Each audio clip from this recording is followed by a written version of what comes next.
පවුලට. අද මං ඔයාලත් එක්ක ෂෙයා කරගන්නේ මගේ ගුරු ජීවිතයේ ලස්සන දවසක්.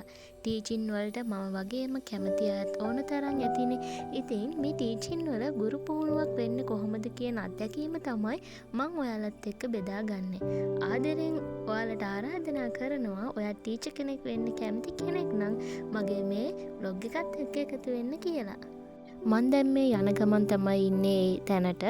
අපි බලමු මොකද වෙන්නේ කියලා. මොකද මේ පුහුණුව කියන්නේ මගේත් පළවෙනි අත්දැකීම. මොකද අලුත් විෂයකට තමයි මම යන්නේ 6 පන්තියේ ජල්ජ සම්පත් කියලා.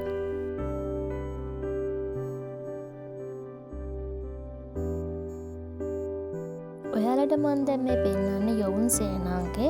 ඒකේ තමයි අපිට මේ ගුරු පුහුණුව තියෙන්නේ. ඇත්තම කිව්වොත් ඉස්සරහට බලන්න යොවුන් සේනාංකේ නෙවෙයි අපි වෙනම තැනකට අරන් යනවා අපේ මේ පුහුණුව දෙන්න. මම මේ ආවේ ජෛව සම්පත් කියලා 6 වසරේ අලුත් විෂය නිර්දේශයේ විෂයකට.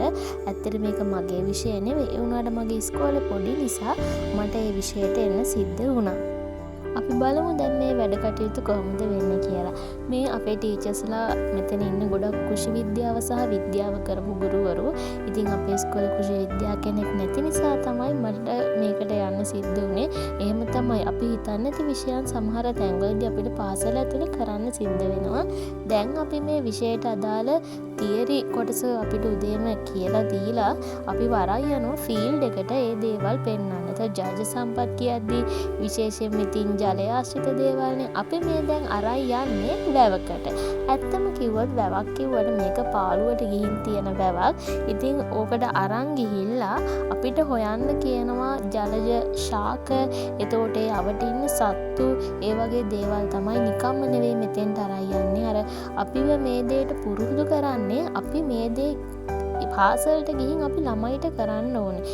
ඉතින් ඒ හින්දා තමයි අපිව මේ විදිහට අරන් යන්නේ. ඉතින් ඔය සර්ලා ටික ගිහිල්ලා එතන වැවේ කොටසක් තියෙනවා. ඒ හරිය අධ්‍යයනය කරනවා. ඒ අතරේ අපි ටීචර්ස්ලාට කිව්වා වටේ තියෙන ශාක ඒ දේවල් හොයන්න කියලා. ඉතින් අපි ඒ වැඩ ටික තමයි කරන්නේ.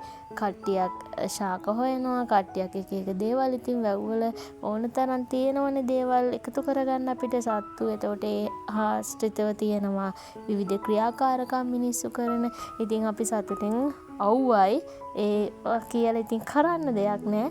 අපි හැමෝම ඉතින් යනවා ඒ දේවල් කරන්න. මමත් ලොකු කුතුහලකින් තමා මේ ගුරු පුහුණුවට ආවේ. මොකද අලුත් විෂයක් වෙන දේවල් දන්නේ නැහැ. හැබැයි මගේ ජීවිතේට හොඳ අත්දැකීමක් වුණා මේ ගුරු පුහුණුව. අපේ ශේෂ්ත්‍රයේ ඉන්න පරණ අය අපිට අඳුරගන්න පුළුවන් වුණා. තව යාළුවෝ අඳුරගන්න පුළුවන් වුණා. ඉතින් ඔයාලත් අනාගතේ ටීචින් වලට එනවා නම් මේ වගේ පුහුණු තියෙනවා. අනිවාර්යෙන් ඒවා මග අරව ගන්න එපා. මොකද ඔයාගේ වෘත්තීය ජීවිතය දියුණු කරගන්න මේක අනිවාර්යෙන්ම වැදගත් වෙනවා.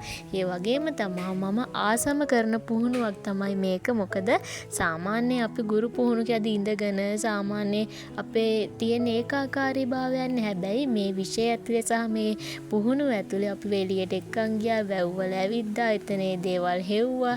හරි එක එක විදිහ ක්‍රියාකාරකම් තියෙන. ඒ හින්දා හරිම ආස හිතෙන ගුරු පුහුණුවක් තමයි මගේ ජීවිතේ මං හිතන්නේ ආසම ගුරු පුහුණුවක් සහ මතක හිටිනම ගුරු පුහුණුවක් වුණා. මේ ගුරු පුහුණුව අලුත් විෂයක් වුණා. කවුරු හරි දන්නවනම් මෙන්න මේ ශාකයේ නම කියන්න. ඕක අර වැව්වල ආක්‍රමණශීලී ශාකයක්. ඇත්තටම අපිටත් හොයාගන්න බැරුණා ඒ මොකද්ද කියලා. කූඩලු ගහක් වගේ තමයි තියෙන්නේ. දැන් අපි අරන් ඇවිත් තියෙන්නේ ගලාගෙන යන ජලයේ තියෙන තැනකට. ඒ තමයි ඇලකට. ඉතින් ඔතන අපිට ඔය පෙන්නන්නේ ඔය සුදු පාට මලක් පේන්නේ. ඒකට කියන්නේ ගොඩමානෙයි කියලා. ඔයාලත් දැකලා ඇති. සාමාන්‍ය ඔය වගේ ඇලක් වැවක් වගේ තියෙද්දී ආශ්‍රිත පරිසරය අධ්‍යයනය කරන්න. ඉතින් මේ විෂයට අදාළව තියෙනවා මේ දේවල් අධ්‍යයනය කරන්න, ඒ ආශි සත්තු අධ්‍යයනය කරන්න. ඒ හින්දා තමයි අරන් ඇවිත් තියෙන්නේ. ඇත්තරම මම අර කලින් කිව්වා වගේ මං ආසම මගේ ජීවිතේ අමතක නොවන ගුරු පුහුණුවක් තමයි ඔය. ඔතන ඔය තියෙන්නේ මාන ශාක. මාන ගස් කියන්නේ මට ඕන උනේ ගුරු පුහුණුවක් කියන්නේ මොකක්ද, සේවාස්තයක් කියන්නේ මොකක්ද කියන එක ඔයාලට කියලා දෙන්න මගේ අත්දැකීමත් එක්ක. ඉතින් මෙතන තියෙන හිඟුරු ශාක, හිඟුරු මල් කියලා අපි කියන්නේ ගඳපාන කියලාත් කියනවා කියලා එතන කෙනෙක් කිව්වා. ඒ වගේ මෙන්න මේ තියෙන ශාකේ තුවාල වුණාම එහෙම බෙහෙත් වලට ගන්නවා. නම නම් මට මතක නෑ. දන්න කෙනෙක් කමෙන්ට් කරන්න. ශේෂ්ත්‍රයේ ඒ දේවල් අධ්‍යයනය කරලා අපි ආපහු යන්නේ යෝන්සේනාංක ළඟට. අපි පයින් තමා වැව ළඟට ගියෙත්. දැනුත් ඒ විදිහටම අපි යනවා. ඉතින් යද්දිම ටී ටයිම් එක තිබ්බා. කෑම දෙනවා ගොඩක් සේවාස්ථවල. ඉතින් අපිටත් මෙතන ටී එකට කෑම හම්බුණා, ලන්ච් එක හම්බුණා, ඒ දේවල් හැමදේම හම්බුණා. දැන් මේ හදන්නේ අපි ශේෂ්ත්‍රයට ගියානේ ඊට පස්සේ ටීචර්ස්ලා ගෲප් වලට බෙදලා අපිට එක එක ක්‍රියාකාරකම් දුන්නා. දැන් අපේ ගෲප් එකට තියෙන ජල මූලාශ්‍රයක් හදන්න අපි මේ හදන්නේ වැවක ආකෘතියක් නිර්මාණය කරන්න. අපි වැව ළඟට ගිහින් ආයෙත් අර සර්ලා අපිට ශාක තිබ්බනේ අපි බලපු දේවල්. ඒ වගේ නල්ලා දැන් මේ හදනවා වැවක ආකෘතිය. ඔතන ඔය තියෙන්නේ ඇලුමිනියම් බේසමකට ඒ දේවල් හදපු එකක්. මේ තියෙන්නේ අපි හොයාගත්ත ශාක. ඉතින් ওই දේවල් පාවිච්චි කරලා තමයි අපි මේ ආකෘතිය හදන්න යන්නේ. මේව තමයි ඉතින් ගුරු පුහුණු කියන්නේ. මොකද ළමයිට උගන්වන්න කලින් අපි දේවල් ඉගෙනගෙන ඉන්න එපා. ඉතින් අපි ළමයිට කරනවා වගේම තමයි ගුරු පුහුණු වලත් අපි ළමයි වගේ වැඩ කරන්න ඕනේ මේ විදිහට. ඉතින් අනිත් ගෲප් වලත් එක එක ක්‍රියාකාරකම් කරනවා. අද මම මේ පෙන්නන්නේ ඉතින් මගේ ගෲප් එකේ වෙන දේවල් ගැන.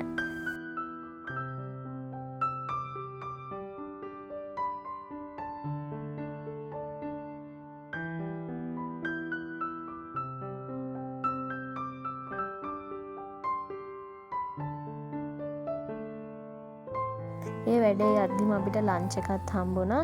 දැන් ලන්ච් එක ගන්න තමයි අපි මේ හදන්නේ. ලන්ච් එක ඉවර වෙලා තමයි අපේ ප්‍රසන්ටේෂන් නැත්තම් ඉදිරිපත් කිරීම අපි කරන්න ඕනේ. මට අවශ්‍ය වුණේ මගේ ශේෂ්ත්‍රයට යන්න කැමති කෙනෙක් ඉන්නවා නම් ඒ ශේෂ්ත්‍රේ වෙන දේවල් ගැන පොඩි අත්දැකීමක් ඔයාලට දෙන්නේ.